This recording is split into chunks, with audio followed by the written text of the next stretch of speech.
Hello viewers, Toyota fielder ফল code P0B47। তো এটা একটা ফিল্ডার গাড়ি। তো গাড়িটা স্ক্যান করার পরে এই কোডটা আসছে। তো এই কোডের কারণে কি সমস্যা হতে পারে, তো এটাই আমি আপনাদের দেখাবো। তো এটা আসলে পুরো ভিডিওটা আমি করতে পারিনি, এটা হচ্ছে আরেকটা ওয়ার্কশপের গাড়ি। তো তাই বাহিরের গাড়ি, তো আমি সবগুলা ভিডিও আপনাদের করে দেখাতে পারছি না। তো যেগুলা করা হয়েছে বা করতে পেরেছি এটাই আপনাদের দেখাবো, আর এই কোডের জন্য কি হবে সেটাও দেখাচ্ছি। এই কোডের জন্য মূলত আপনার গাড়ি স্টার্ট হবে না, সেটা ইঞ্জিন হোক বা হাইব্রিড ব্যাটারি হোক। এই কোডটা হচ্ছে আপনার হাইব্রিড ব্যাটারি যে কন্ট্রোলার, এই কন্ট্রোলারটাই যে দেখেন, কন্ট্রোলারটা জ্বলে গেছে। তো এই গাড়িটা নতুন একটা গাড়ি, এটা ডেন্ট পেন্টে দিয়েছিল ওই ওয়ার্কশপে। তো এখানে রং করার সময় এখানে সিট টিট খুলছে, তো পানি গিয়ে এই দেখেন কন্ট্রোলারটা জ্বলে গেছে। তো আমি তারপর গেলাম, যাওয়ার পর স্ক্যান করলাম, স্ক্যান করার পরে এই কোড দেখি। তো এই কোড দেখার পরে তো ওই কোড অনুসারে কাজ করি। আর এই যে এটা হচ্ছে একদম 100% রিকন্ডিশন একটা কন্ট্রোলার, হাইব্রিড ব্যাটারি কন্ট্রোলার, এটা লাগাবো। আর এটা যেহেতু পানি ঢুকছে, তো এখানে পানিও ছিল ব্যাটারিতে, তো আমরা ব্যাটারিটাও আর কি এই ফাঁকে সার্ভিস করে দিছি কইলা। তারপরে এখন আমি ব্যাটারি পুরো সম্পূর্ণ লাগাবো না, তো এটা মানে স্টার্ট দেওয়ার জন্য কোনো রকম আর কি ব্যাটারিটা বসিয়ে ওই লাইনগুলো দিয়ে যাতে স্টার্ট করার মতো একটা পজিশন করতেছি। তো গাড়িটা আসলে সব কিছু খোলা, তো ডেন্ট পেন হচ্ছে, আমি সব লাগাচ্ছি।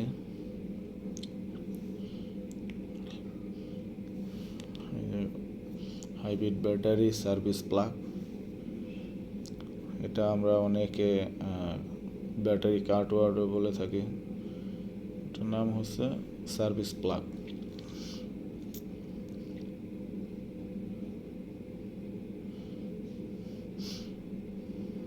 লাইনগুলো লাগাচ্ছি।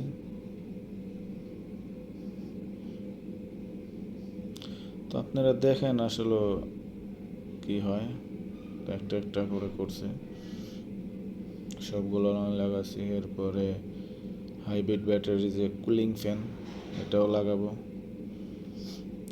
আসলে যদি না লাগাই তাহলে ওই মিটার বোর্ডে বাতি আসবে, কোড এসে যাবে, ফ্যানের যে কোড। তো সবগুলোই আর কি লাগাতে হবে, দেখতে থাকুন ভিউয়ার্স।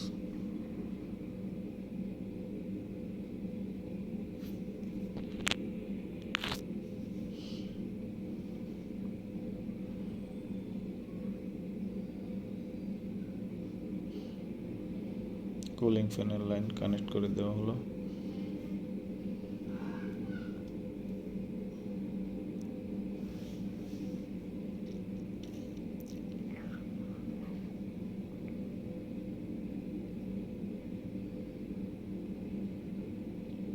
তারপরে নর্মাল যে 12 ভোল্টের ব্যাটারিটা, এটা এখন বসাবো।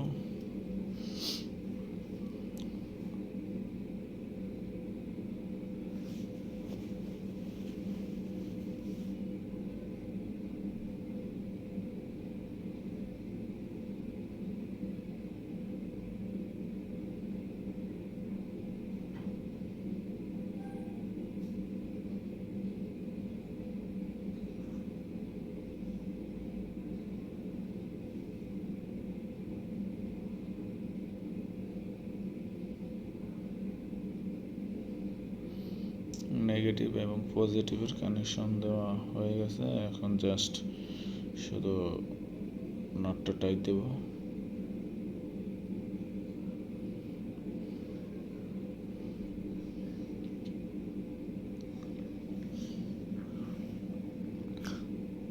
ও ব্যাটারি লাগানোর পরে আমার সর্বপ্রথম কাজ হচ্ছে আপনার কার স্ক্যান করা।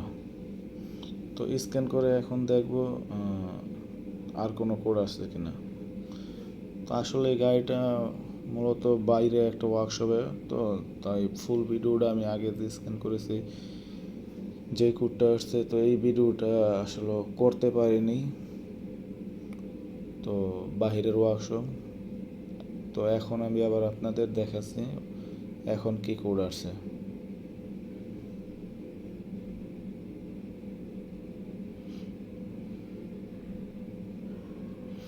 স্ক্যান হচ্ছে অলরেডি।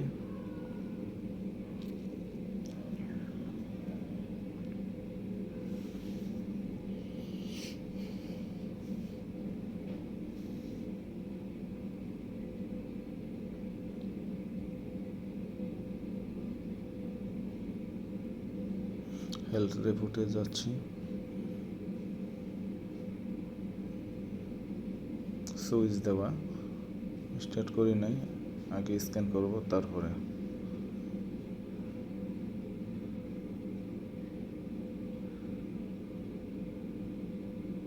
ইঞ্জিনের কোনো ফল কোড নাই, হাইব্রিড সিস্টেমে 2টা ফল কোড আছে আর এবিএস সিস্টেমে আসছে। তো হাইব্রিডে যদি কোনো কারণে একটা কোড আসে তো ওইটা এবিএসও যাইতে পারে, যেমন হাইব্রিড গাড়ি আপনার ব্যাটারি রিলেটিভ, তো এখানে অটোমেটিকলি আসতেই পারে। তো এখন স্ক্যান শেষ, আগে কোডটা ইরোজ করব। ডিটিসি ক্লিয়ার করার পরে তারপর দেখি স্টার্ট দেব এবং আপনারা সাথে থাকেন, দেখেন স্টেপ বাই স্টেপ।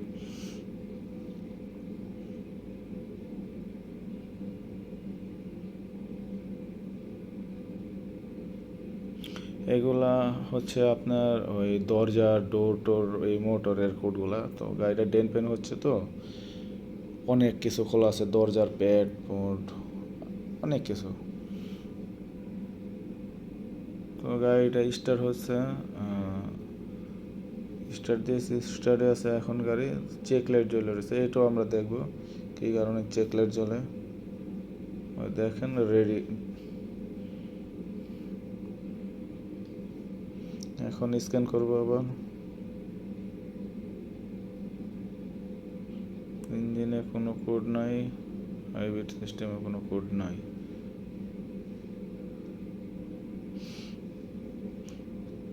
তো আসলে ওই চেক লাইটটা আসছিল আপনার ব্যাটারিটা লো হয়েছিল, তো এটার কারণে একবারে ব্যাটারিটা লো ছিল।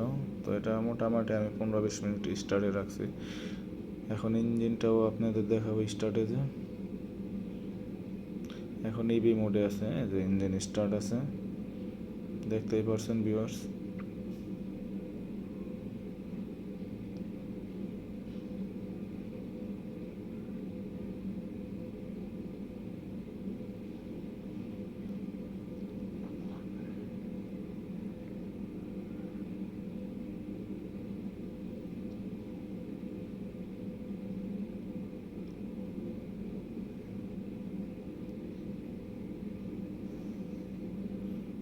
ইঞ্জিন স্টার্টে, এখন আর কোনো ফল কোড নাই।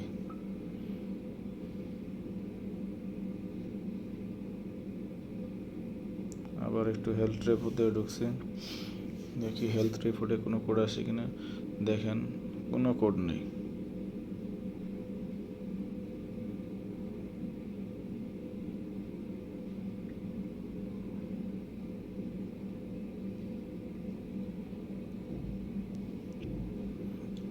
স্ক্যান প্রায় শেষের দিকে আমার। এগুলা ওই দরজার ডোর মোটর, ডোরের কোডগুলা আলাদা, যে বডির যে লাইনগুলো খোলা আছে। তো আসলে এটাই হচ্ছে আসলে মূল ভিডিওর, অনেক কিছুই করতে পারিনি বাইরের গাড়ি। তো যত দূর সম্ভব হয়েছে আমি তো দূর করে আপনাদের দেখিয়েছি। তো এখন স্ক্যান থেকে বের হয়ে যাচ্ছি, এক্সিট।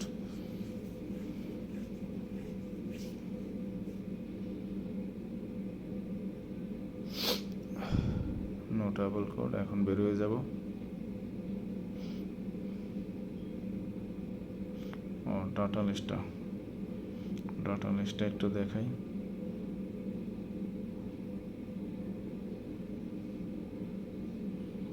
হাইব্রিড ব্যাটারির যে চার্জের যে এটা ওইটা আমি দেখাচ্ছি হেলথে যে ডাটা লিস্টে।